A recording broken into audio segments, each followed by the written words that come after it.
of worshiping God again.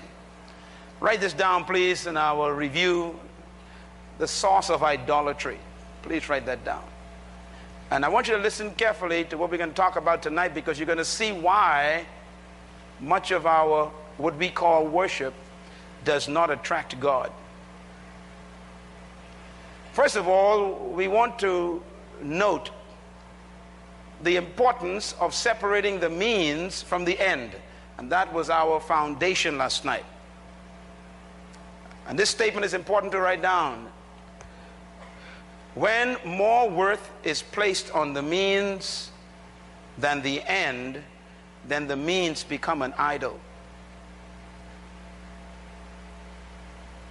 It's like worshiping the hose instead of the water that's coming through it.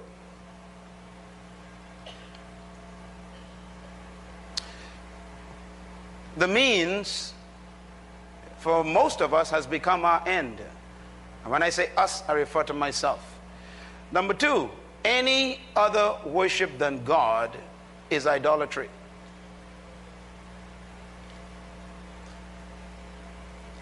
Any other worship than God is idolatry.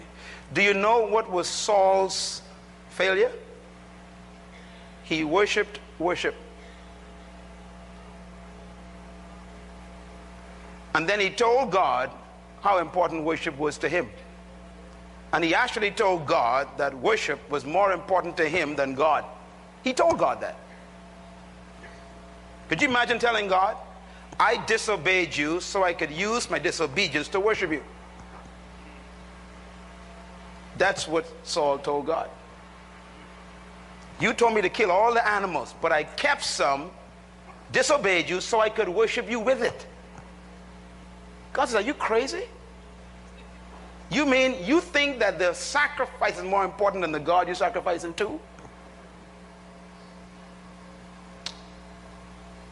And he never survived his throne. He lost his kingdom. God is not interested in your song if it's not to him.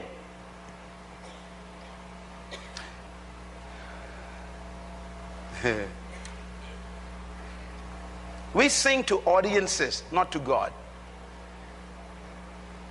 I told you last night, it's a very difficult thing to do. Do you know how difficult it is to dance before the Lord with people watching? That's tough. Because you become people conscious. So you start wondering how my dress look. When I lift my leg, I wonder how the thing flows.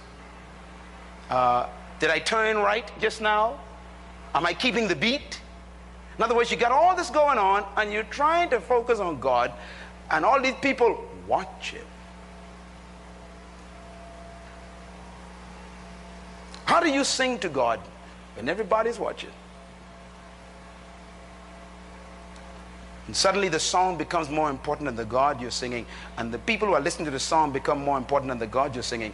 And so the song and the people have become the idol, because when the means become more important than the end, you have an idol. And your first memory is, I wonder if that was a good song. I wonder if I did well. I wonder what people think. I mean, when you finish the song, it's not what God thinks. It's not, I wonder how God received me tonight. It was, I wonder how they received me tonight. It's a tough thing. It happens even when you're teaching the Word of God as a preacher. Many times I have to keep begging God, please don't make me say that. Because I like to be liked by these people. And he says, if you don't say it, you and I are going to have a private talk afterwards. And I don't like God's private talks. Because it's always a one-way talk.